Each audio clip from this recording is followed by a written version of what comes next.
मध्य प्रदेश के खरगोन में 4 साल पहले 170 से ज़्यादा मुसलमानों को गिरफ्तार किया गया। 50 से ज़्यादा मुसलमानों के घरों को बुलडोज कर दिया गया। दावा किया गया था कि मुसलमानों ने रामनवमी के जुलूस पर पथराव किया है, आगजनी की है, लेकिन अदालत में एक भी जुर्म साबित नहीं हो सका और अदालत से सभी बेगुनाह साबित हुए हैं, बरी हो गए हैं। खबर दर खबर में इसकी पूरी तफसील जानेंगे। हमारे पड़ोसी देश नेपाल में भी वायलेंस और तशद्दुद हो रहा है। मस्जिद पर हमला हुआ है, कुरान मजीद को जलाया गया है। क्या है पूरा मामला, खबर दर खबर में इसको भी जानेंगे।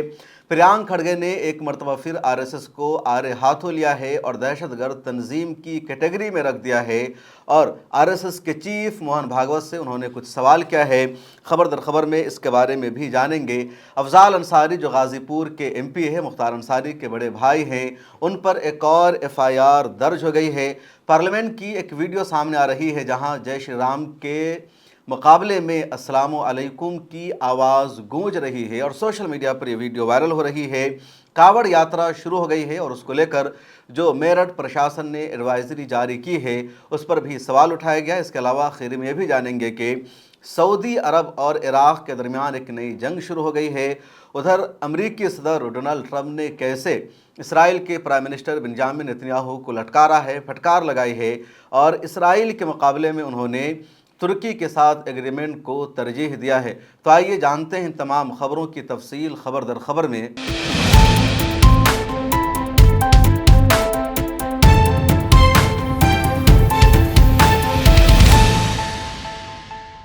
मिला टाइम्स में खुशामदीद। मैं हूं आपके साथ शम्स तबरेज़ कासमी। 10 अप्रैल 2022 का वाक़या है। मध्य प्रदेश के खरगोन में रामनवमी का जुलूस निकल रहा था और ये जुलूस नमाज के वक्त में मस्जिद के पास से गुजरता है। मस्जिद में नमाज हो रही थी और नमाज के दौरान ही रास्ता से गुजरते हुए जुलूस में मौजूद शरपसंदों ने मुसलमानों के ख़िलाफ़ नारा लगाया, मस्जिद पर पथराव किया।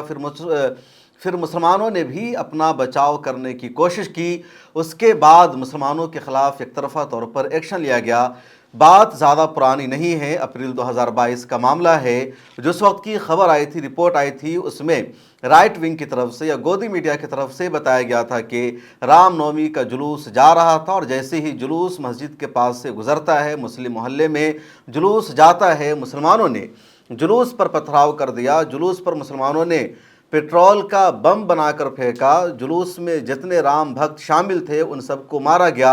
इस तरह की खबर चलाई गई। उसके बाद खरगोन की पुलिस ने, प्रशासन ने मुसलमानों के ख़िलाफ़ एक तरफ़ा तौर पर एक्शन लेना शुरू कर दिया। 177 से ज़्यादा को गिरफ़्तार किया गया और उनमें सिर्फ 14 नन मुस्लिम थे, बकिया तमाम मुसलमान थे।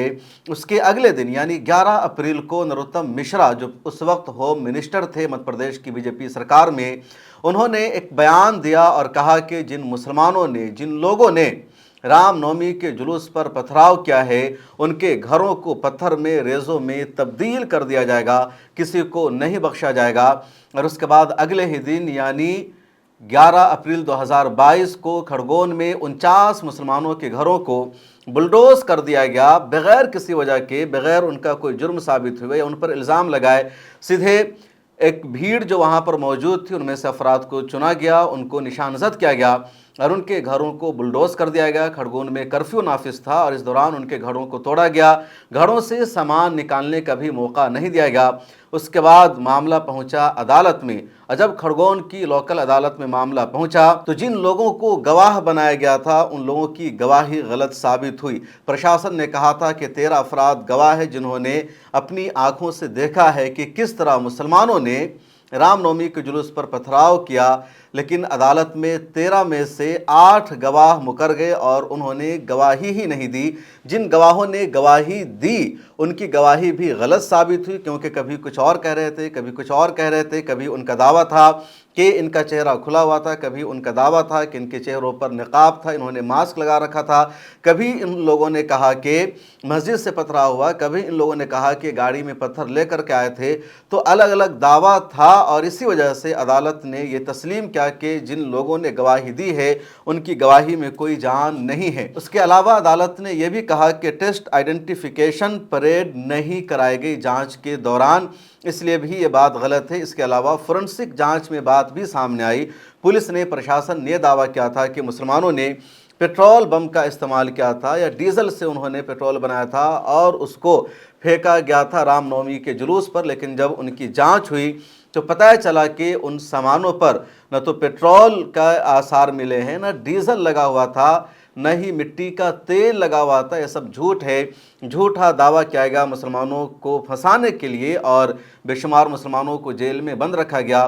तो अब मध्य प्रदेश के खरगोन की लोकल अदालत ने सबूत न होने की बुनियाद पर या गलत इल्ज़ाम लगाए जाने की बुनियाद पर 11 को बरी कर दिया है। वो बाहर आ गए हैं और उनका मुकदमा लड़ रही थी एपीसीआर के सेक्रेटरी जनरल है नदीम खान। वो लगातार इस तरह के मुकदमे को लड़ते हैं, मजलूम मुसलमानों का साथ देते हैं।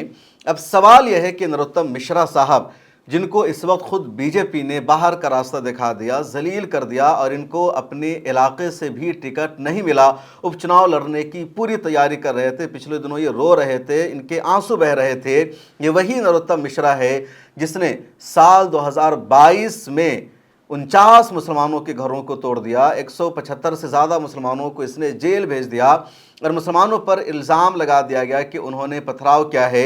अब अदालत से सच सामने आ गया कि मुसलमानों ने कोई पत्थर नहीं फेंका था, मुसलमानों ने रामनवमी के जुलूस पर कोई हमला नहीं किया था, बल्कि अब रिपोर्ट ये सामने आई है कि रामनवमी के जुलूस का जो रूट था वो दूसरा था।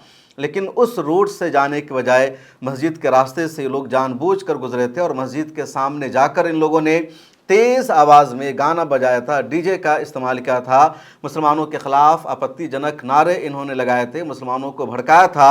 और मस्जिद में नमाज हो रही थी, मुसलमानों ने बाहर आकर इनको समझाया और कहा कि मस्जिद में नमाज हो रही है, कुछ देर रुक जाओ या फिर यहाँ से गुजर जाओ। लेकिन ये लोग जानबूझकर मस्जिद के पास रुक जाते हैं और तेज़ आवाज़ में डीजे बजाते हैं, मुसलमानों के खिलाफ नारे लगाते हैं। उसके बाद ही माहौल ख़राब हो गया और फिर मस्जिद पर इन लोगों ने पथराव भी कर दिया। मस्जिद की खिड़की टूट गई थी, मस्जिद को नुकसान पहुंचा था, मस्जिद के अंदर तक जो दंगाई है पहुंच गए थे और उल्टा मुसलमानों के खिलाफ ही एक्शन लिया गया था। अब अदालत से इन सब को इंसाफ मिल गया है। प्रियांक खड़गे जो कर्नाटका के होम मिनिस्टर है, उन्होंने एक मरतबा फिर आरएसएस पर हल्ला बोल दिया है। एक महीना पहले भी आरएसएस के खिलाफ इन्होंने सख्त बयान दिया था और कहा था आरएसएस रजिस्टर्ड ऑर्गेनाइजेशन नहीं है। आरएसएस कर्नाटक में एक प्रोग्राम करना चाह रही थी और प्रियांक खड़गे ने कहा था कि कर्नाटक में प्रोग्राम करने के लिए पहले आपको यहाँ अपना रजिस्ट्रेशन कराना होगा, उसके अलावा आपको हिसाब देना होगा, आपके पास डोनेशन कहाँ से आता है, आपके पास चंदा कहाँ से आता है, उसके बाद ही आपको कर्नाटक में प्रोग्राम करने की इजाज़त दी जाएगी। प्रियांक खड़गे ने मोहन भागवत को बाज़ाब्ता लेटर भी लिख दिया था और पूरे आरएसएस में खलबली मची हुई थी। प्रियांक खड़गे ने एक मरतबा फिर आरएसएस के नाम अपना एक बयान जारी किया और उन्होंने कहा कि आरएसएस मुल्क मुखालिफ संगठन है, देशद्रोही संगठन है और आरएसएस ये दावा करती है कि हम देशभक्ति की सर्टिफिकेट तकसीम करते हैं, लेकिन सबसे ज़्यादा देशभक्ति अगर किसी संस्था में नहीं पाई जाती है, कोई संस्था अगर राष्ट्र विरोधी है तो वो यही आरएसएस है। खबर यह है कि आरएसएस कर्नाटक में अपना एक बड़ा प्रोग्राम करना चाहती है और उसको लेकर के प्रियांक खड़गे ने आरएसएस से सवाल पूछा कि अगर आप 20 लाख लोगों को कर्नाटक में इकट्ठा करना चाहते हैं, उनका प्रोग्राम करना चाहते हैं, तो आपको पहले ये बताना होगा कि 20 लाख लोग कहाँ से आएंगे, कैसे आएंगे और क्या आपकी संस्था रजिस्टर्ड है। प्रियांक खड़गे कह रहे हैं कि मैं आपको बैन करने की बात नहीं कर रहा हूं, लेकिन मैं आपके रजिस्ट्रेशन के बारे में पूछ रहा हूं कि आपकी संस्था रजिस्टर्ड है या नहीं है। और ये अजीब अलमिया है हिंदुस्तान में, मदरसों को रजिस्टर कराया जा रहा है, मस्जिदों का रजिस्ट्रेशन कराया जा रहा है, किसी मस्जिद का मदरसा का कोई डॉक्यूमेंट नहीं मिलता, फ़ौरन उसको बुलडोज कर दिया जाता है। लेकिन आरएसएस की देश में लाखों करोड़ों की संपत्ति है, इनकी जायदाद है, इनका दफ्तर है और आरएसएस एक रजिस्टर्ड संस्था नहीं है। मोहन भागवत ने पिछले दिनों जवाब दिया था और कहा था कि आरएसएस आज़ादी से पहले कायम हुई थी और इसीलिए इसके रजिस्ट्रेशन की कोई ज़रूरत नहीं है। लेकिन कर्नाटक की सरकार ने और प्रियांक खड़गे ने तय कर रखा है कि आरएसएस को रजिस्ट्रेशन कराना ही होगा, तभी उसको कोई भी प्रोग्राम करने की इजाज़त दी जाएगी। हमारा पड़ोसी मुल्क नेपाल है और नेपाल से खबर सामने आ रही है कि वहाँ भी जो शिद्दत पसंद अनासिर है, उन्होंने मज़हब के नाम पर, धर्म के नाम पर मुसलमानों पर हमला किया है, मुसलमानों को वायलेंस और तशद्दुद का निशाना बनाया है। नेपाल का एक ज़िला है जिसको सुनसरी ज़िला कहा जाता है, वहाँ से रिपोर्ट सामने आ रही है कि हिंदुओं की कोई यात्रा निकल रही थी, उनका मजहबी जुलूस जा रहा था और यात्रा ने मुस्लिम मोहल्ले में जाकर तांडव मचाया, मुसलमानों पर हमला किया, मस्जिद पर इन लोगों ने पथराव किया, मुसलमानों के घरों को तोड़ दिया है, कई मुसलमानों को इन लोगों ने मारा है। और सोशल मीडिया पर एक वीडियो वायरल हो रही है, ये वीडियो नेपाल की, जिसमें बताया जा रहा है कि मस्जिद में इन लोगों ने कुरान मजीद को भी जलाया है, मजहबी किताब की भी बेहुरमती की है। और नेपाल में भी इस तरह के कुछ वाक़यात सामने आ रहे हैं। नेपाल में हिंदू मेजॉरिटी में है, मुसलमान वहाँ 10-12% रहते हैं। सुनसरी या बिहार या यूपी से जो सटे हुए नेपाल के अजला है, वहाँ मुसलमानों की आबादी ज़्यादा पाई जाती है।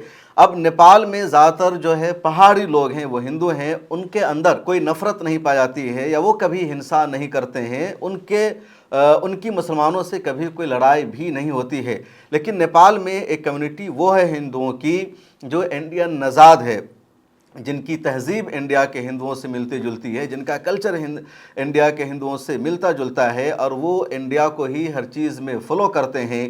वो लोग यहाँ के बजरंग दल से और इस तरह की जो दूसरी तंजीमें हैं उससे ताल्लुक़ में रहते हैं और ये लोग भी इंडिया की तरह वहाँ भी मुसलमानों के ख़िलाफ़ भड़काने वाले नारे लगाते हैं, मुसलमानों के जज्बात से खेलने की कोशिश करते हैं। इनका कोई मजहबी जुलूस निकलता है तो उस मौका पर ये मुस्लिम इलाकों में जाकर तांडव मचाते हैं, मुसलमानों के ख़िलाफ़ नारा लगाते हैं, मस्जिद के सामने जाकर ये डांस करते हैं और उसकी वजह से क्लेश होता है, तनाज़ो होता है।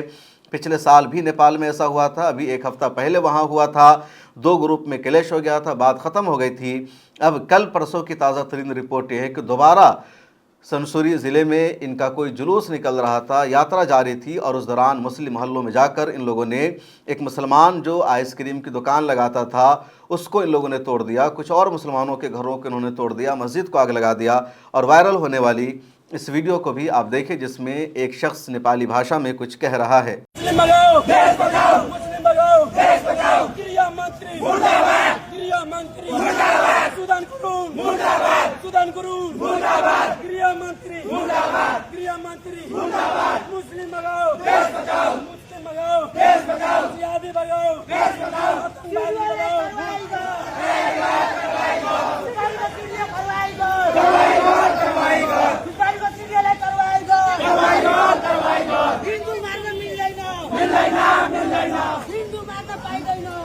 अफजाल अंसारी, आप इनको जानते हैं, हिंदुस्तान के मशहूर पॉलिटिशियन और सियासतदान हैं, गाज़ीपुर लोकसभा से समाजवादी पार्टी के एमपी भी हैं। इन पर एक और एफआईआर दर्ज हो गई है और ये एफआईआर दर्ज हुई है हथियार के मामले में। कहा जा रहा है कि अफजाल अंसारी के नाम हथियारों का लाइसेंस है, लेकिन हथियारों का जो लाइसेंस है उसमें घपला हुआ है, पूरी फाइल नहीं सौंपी गई और इसी वजह से इनके पास कई हथियार हैं जिनमें से कुछ का लाइसेंस है, कुछ का लाइसेंस नहीं है। कुछ हथियार के बारे में ऐसा है कि उसका लाइसेंस है लेकिन उसकी जो फाइल है, उसके जो डॉक्यूमेंट्स है वो सरकार के पास सबमिट नहीं है। ये भी कहा जा रहा है कि इसमें कुछ अधिकारियों का भी रोल है और अधिकारियों के साथ मिलकर अफजाल अंसारी ने इस तरह का लाइसेंस बनवाया था। अफजाल अंसारी मुख्तार अंसारी के बड़े भाई हैं। मुख्तार अंसारी की पिछले दिनों मौत हो गई थी बादा जेल में, उसके बाद उनकी तजहीज़ व तकफीन हुई। अफजाल अंसारी को भी पिछले दिनों जेल जाना पड़ा था। जब साल 2024 में वो एमपी बने थे तो जेल में थे और उनकी जीत का ऐलान हुआ था। उनकी सदस्यता भी रद्द कर दी गई थी, लेकिन दोबारा उनकी सदस्यता, उनकी मेंबरशिप बहाल हुई क्योंकि सुप्रीम कोर्ट ने, अदालत ने उनके फेवर में फ़ैसला सुनाया था। अब एक मरतबा फिर अफजाल अंसारी को परेशान किया जा रहा है और उनके ख़िलाफ़ एक और एफआईआर दर्ज हो गई है। पार्लियामेंट की आज की एक वीडियो वायरल हो रही है। पार्लियामेंट में पेपर लीक के खिलाफ लगातार बहस हो रही है, उसके अलावा नीट पर बहस हो रही है। अपोजिशन के एमपीज़ पूरी क़ुव्वत के साथ, मजबूती के साथ जवाब भी दे रहे हैं। राहुल गांधी का जो भाषण है वो भी वायरल हो रहा है, वो आगे मैं आपको बताऊँगा। इस दौरान सोशल मीडिया पर एक वीडियो वायरल हुई। दरअसल पार्लियामेंट में बीजेपी के एमपीज़ पहुँचते हैं और वो जय श्री राम का नारा लगाते हैं, तो उसके जवाब में कुछ मुसलमान एमपीज़ ने अस्सलामु अलैकुम कहा, किसी ने जवाब दिया वालेकुम अस्सलाम। अब सोशल मीडिया पर यह क्लिप वायरल हो गई।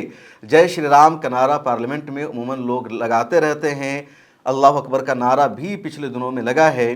अब इस मरतबा वहाँ इसके जवाब में अस्सलामु अलैकुम कहा गया। ये वायरल क्लिप आप सुनिए। माननीय अध्यक्ष जी,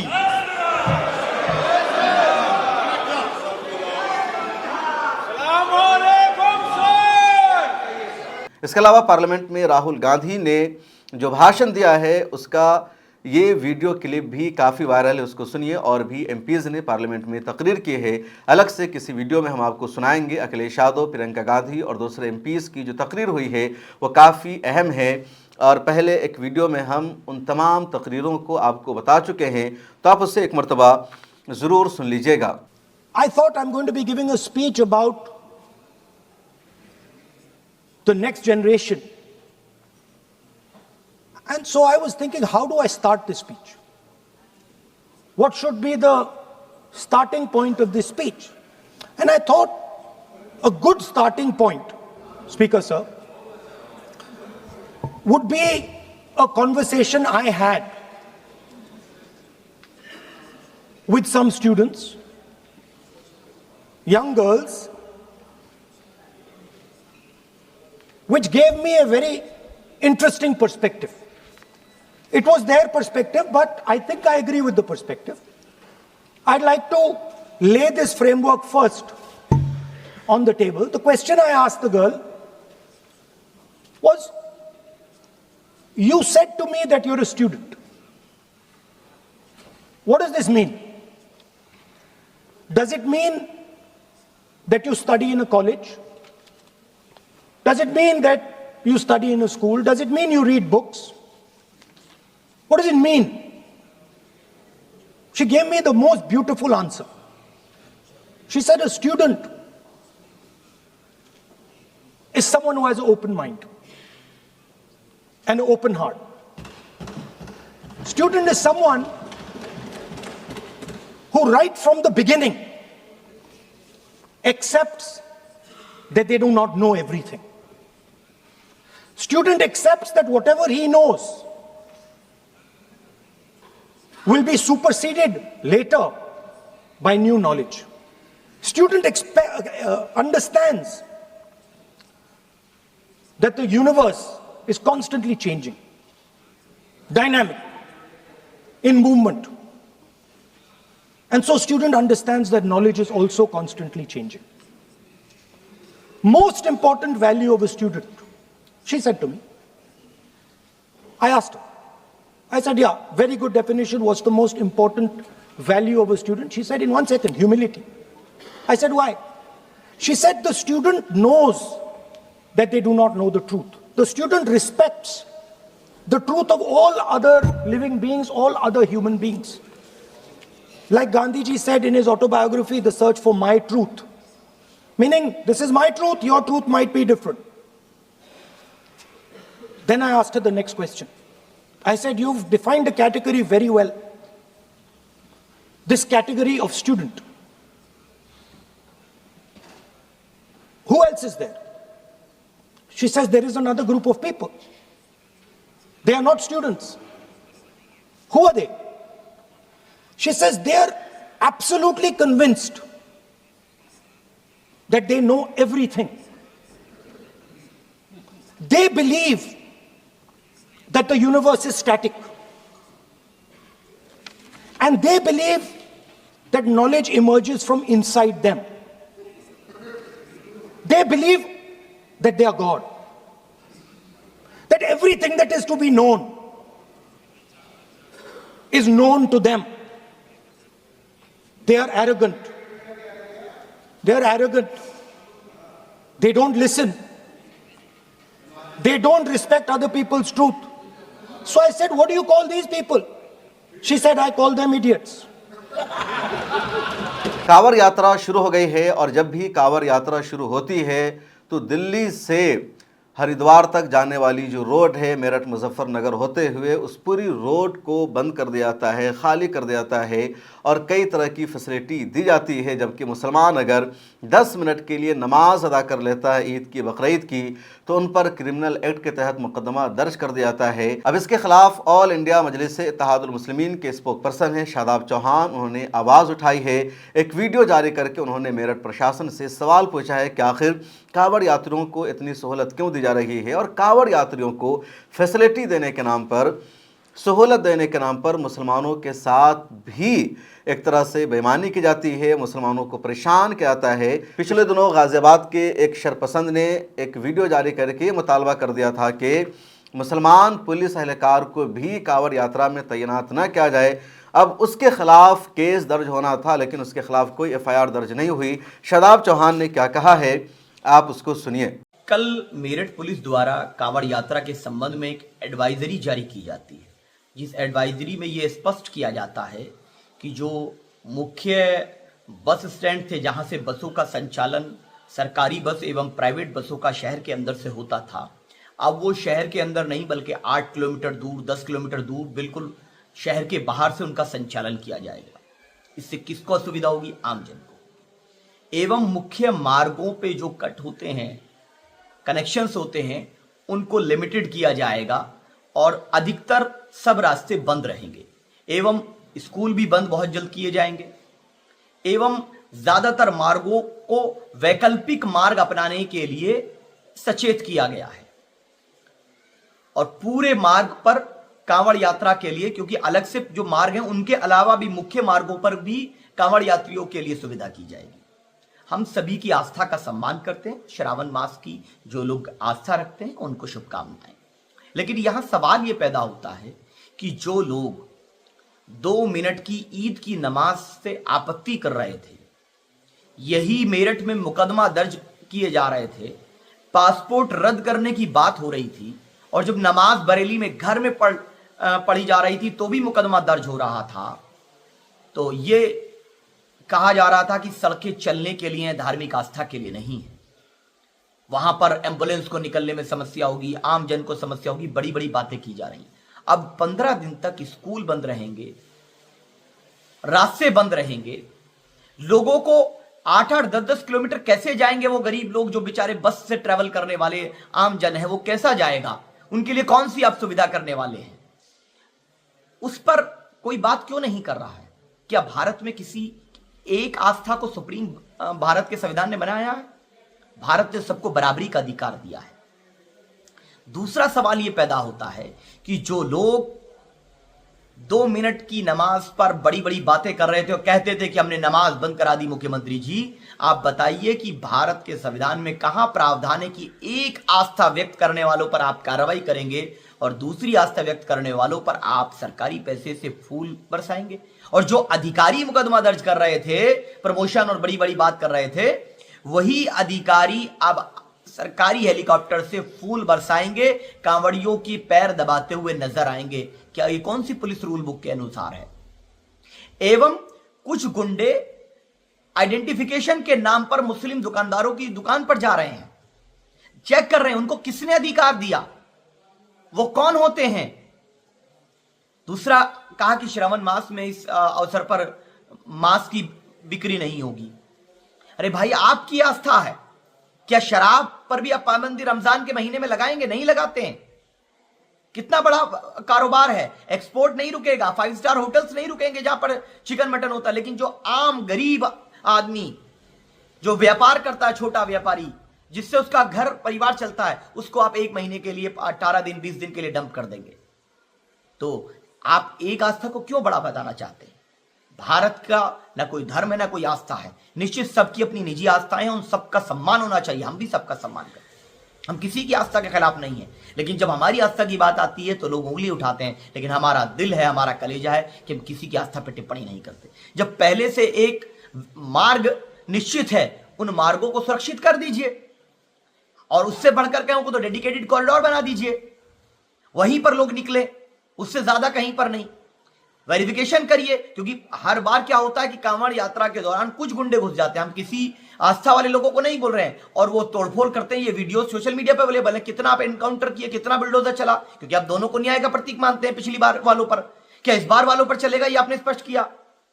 क्या आप जो गाने बजाए जाते हैं, जो पूरा नशे का कारोबार इस यात्रा के दौरान कुछ लोग करते हैं, उनको रोकने के लिए, जो अच्छे हमारे भाई हैं जो यात्रा पर जाते हैं, उनकी सुरक्षा के लिए आपने क्या इंतजाम किए हैं?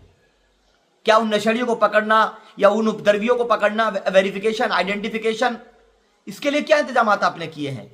हम समझते हैं कि सरकार सभी की आस्था का सम्मान करें, क्योंकि मुख्यमंत्री जी आप 24 करोड़ जनता के मुख्यमंत्री हैं, किसी एक धर्म जाति संप्रदाय के मुख्यमंत्री नहीं हैं। हम किसी धर्म जाति संप्रदाय या आस्था के खिलाफ नहीं है, किसी भाषा के खिलाफ नहीं है, लेकिन एक आस्था को बड़ा बताकर दूसरी आस्था को नीचे दिखाना यह भी असंवैधानिक है, अनुचित है, और हम लोग इसीलिए बराबरी की बात करने वाले लोग हैं। पिछले दिनों एक रिपोर्ट में मैंने आपको बताया था कि ईरान ने इस जंग को इलाकाई जंग में तब्दील कर दिया है और ईरान अब गल्फ़ के तमाम देशों पर हमले कर रहा है। ईरान डायरेक्ट कुवैत पर हमले कर रहा है, कतर पर हमले कर रहा है, बहरैन पर हमले कर रहा है। सऊदी अरब पर ईरान ने डायरेक्ट इन दिनों हमला नहीं किया, शुरू में हमला हुआ था। अब ईरान सऊदी अरब को भी इस जंग में घसीटना चाहता है और उसके लिए ईरान ने सऊदी अरब पर पहले हमला करवाया था हौसियों से। यमन के हौसियों ने सऊदी अरब पर हमला किया, फिर सऊदी अरब और यमन की मुश्तरका फ़ौज ने हौसियों के ठिकानों को निशाना बनाया। अब इराक़ में जो ईरान नवाज़ ग्रुप है, जिसको ईरानी मलेशिया कहा जाता है, उसने कल सऊदी अरब पर हमला किया और सऊदी अरब की जो एक ऑयल रिफाइनरी है, जो वहाँ की सबसे बड़ी ऑयल रिफाइनरी मानी जाती है, उसको निशाना बनाया गया। सऊदी अरब ने तो वैसे रिपोर्ट में दावा किया था कि हमें कोई नुकसान नहीं पहुंचा है, लेकिन सैटेलाइट की इमेजेस में देखा गया कि अच्छा खासा नुकसान भी पहुंचा है। अब आज सऊदी अरब और अमेरिका की फ़ौज ने मिलकर इराक़ में ईरान नवाज़ ग्रुप पर हमला किया है, उसको निशाना बनाया है और सऊदी अरब की तरफ से ऑफिशियली बयान जारी किया गया कि इराक़ की मलेशिया ने सऊदी अरब पर जो हमला किया था, सऊदी अरब की फ़ौज ने उस हमले का बदला ले लिया है। सऊदी अरब और ख़ास तौर पर सऊदी अरब के फरमा रवा और वली अहद मोहम्मद बिन सलमान की पूरी कोशिश है कि अमेरिका और ईरान की जो जंग है, ये अमेरिका और ईरान के दरमियान ही महदूद रहे, ये जंग ना बढ़े। उसके अलावा MBS की पूरी कोशिश है इस जंग को ख़त्म कराने की, रोकने की। दूसरी तरफ ईरान का एजेंडा इसके बिल्कुल ख़िलाफ़ है। ईरान ये चाहता है कि जंग रीजनल वॉर में तब्दील हो जाए और सऊदी अरब भी इस जंग का हिस्सा बने। सऊदी अरब में भी तबाही हो, बर्बादी हो, वहाँ भी मिसाइल जाकर गिरे, वहाँ के अवाम भी परेशानियों का शिकार रहे। इसलिए हौसियों ने सऊदी अरब पर हमला शुरू कर दिया। हौसियों ने बाबुल मंदब को बंद कर दिया, जो रेड सी के ज़रिए सऊदी अरब को जोड़ता है। स्टेट ऑफ हॉर्मुज़ पहले से बंद है, जिसकी वजह से सऊदी अरब और गल्फ़ के दूसरे देशों को परेशानियों का सामना करना पड़ता है। और अब इराक़ की मलेशिया से ईरान ने सऊदी अरब पर हमला करवा दिया। उधर ईरान की मलेशिया को सऊदी अरब ने जवाब भी दे दिया है। अभी तक अमेरिका और ईरान के दरमियान कोई माहदा नहीं हुआ है। उम्मीद यह है कि दोबारा माहदा हो जाएगा। ये रिपोर्ट भी सामने आई है और अमेरिकी ज़राए ने यह दावा किया है कि ईरान अब इस बात पर राज़ी हो गया है कि वो स्ट्रेट ऑफ हॉर्मुज़ से गुजरने वाले शिप और जहाज़ों से टैक्स वसूल नहीं करेगा। लेकिन ये दावा अमेरिका और वाइट हाउस के सोर्सेज से आया है। अभी तक ईरान ने ऑफिशियली इसके बारे में कुछ भी नहीं कहा है। ईरान की तरफ से एक रिपोर्ट ये सामने आई है कि ओमान और ईरान ने मिलकर प्लान तैयार कर लिया है कि अपना हॉर्मुज़ को कैसे कंट्रोल करना है। एक और अहम खबर है और ख़बर यह है कि इसराइल का प्राइम मिनिस्टर बेंजामिन नेतन्याहू इन दिनों अमेरिका के दौरे पर है। अमेरिकी सदर डोनाल्ड ट्रंप से बेंजामिन नेतन्याहू की मुलाकात हुई है। उधर ऐलान कर रखा था ज़ोहरान ममदानी ने कि न्यूयॉर्क में जैसे ही बेंजामिन नेतन्याहू आएगा उसको गिरफ्तार कर लिया जाएगा। फ़िलहाल ज़ोहरान ममदानी का इस पर कोई बयान तो सामने नहीं आया है, लेकिन बेंजामिन नेतन्याहू ने अमेरिका जाने से पहले और अमेरिका जाने के बाद भी वाइट हाउस पर और अमेरिकी सदर डोनाल्ड ट्रंप पर यह प्रेशर बनाया, दबाव बनाने की कोशिश की कि अमेरिका F-35 तुर्किया के हाथों न बेचे। तुर्की के पास अमेरिकी हथियार F-35 नहीं होना चाहिए। पिछले दिनों अमेरिकी सदर डोनाल्ड ट्रंप ने तुर्की का दौरा किया था और उस दौरान तुर्की और अमेरिका के दरमियान एक माहदा हो गया था, जिसमें बात शामिल है कि अमेरिका अपना फाइटर प्लेन F-35 तुर्की को देगा। तुर्की से पहले ये जो F-35 फाइटर प्लेन हैं वो इजराइल के पास है, ब्रिटेन के पास है, एक दो और देशों के पास है और अमेरिका ये बनाता है दुनिया का सबसे ताकतवर और अहम तरीन फाइटर प्लेन, जंगी जहाज़ कहलाता है। अब जैसे ही अमेरिका और तुर्की के दरमियान ये डील हुई, माहदा हुआ, इसराइल की नींद हराम हो गई और इसराइल ने लगातार अमेरिका पर प्रेशर बनाया, दबाव बनाया कि तुर्की के पास ये हथियार नहीं होना चाहिए। अब अमेरिका जाने से पहले और अमेरिका पहुंचने के बाद भी बेंजामिन नेतन्याहू ने यही रिक्वेस्ट की है अमेरिका से कि वो तुर्की को F-35 न बेचे। लेकिन अमेरिकी सदर डोनाल्ड ट्रंप ने कहा कि हमें मालूम है कि किसको कौन सा हथियार बेचना है और किसको नहीं बेचना है। तुर्की हमारा बेहतरीन इत्तेहादी रहा है, तुर्की हमारा बेहतरीन अलाई पार्टनर है, इसलिए उसके हाथों हम ये हथियार बेचेंगे। और इसराइल कौन होता है हमें ये बताने वाला कि किसको हमें कौन सा हथियार बेचना है और किसको नहीं बेचना है, ये सबक हमें इसराइल नहीं सिखा सकता। तो अमेरिकी सदर डोनाल्ड ट्रंप का ये डायरेक्ट बयान आया इसराइल के प्राइम मिनिस्टर बेंजामिन नेतन्याहू के ख़िलाफ़। इस वीडियो में इतना ही, मुझे दीजिए इजाज़त। खबर दर खबर देखते रहिए। मिलते हैं अगली वीडियो में। मिलर टाइम्स की मेंबरशिप और सब्सक्रिप्शन ज़रूर ले लीजिए। अगर आप चाहते हैं कि मीडिया के मैदान में हमारी कोई आवाज़ बने, मिलर टाइम्स मजबूत हो और इसी तरह आज़ादी के साथ ये इदारा काम करता रहे, तो आपको इसकी मंथली मेंबरशिप और सब्सक्रिप्शन लेनी होगी। ज़्यादा नहीं, महीने में 99 या 299 की भी आप मेंबरशिप लेंगे, ये इदारा मजबूत बनेगा। आपकी आवाज़ को इसी तरह मिलर टाइम्स उठाता रहेगा। यहाँ एक QR कोड आपको दिख रहा है, इसको आप स्कैन कर सकते हैं या डिस्क्रिप्शन में हमारी वेबसाइट का लिंक मौजूद है, उस पर क्लिक कीजिए। इस तरह का पेज खुलेगा आपके मोबाइल पर, जहां पहले अपना नाम लिखना है, जिस तरह कॉलम बना हुआ है फर्स्ट नेम एंड लास्ट नाम का। उसके बाद फ़ोन नंबर आपको लिखना है, उसके नीचे ईमेल ID आपको अपनी डालनी है, उसके नीचे आई डिक्लेयर लिखा हुआ है जहां आपको टिक कर देना है। नीचे आ जाएंगे, पे नाउ का बटन मौजूद है, जैसे ही आप क्लिक करेंगे UPI एप्लीकेशन खुल जाएगा, खा गूगल पे हो, फ़ोन पे हो, पेटीएम हो या कुछ और हो, और वहां से आगे जो पेमेंट का प्रोसेस है उसको कंप्लीट करना है। इस तरह आप मिलर टाइम्स के मेंबर और सब्सक्राइबर बन जाएंगे।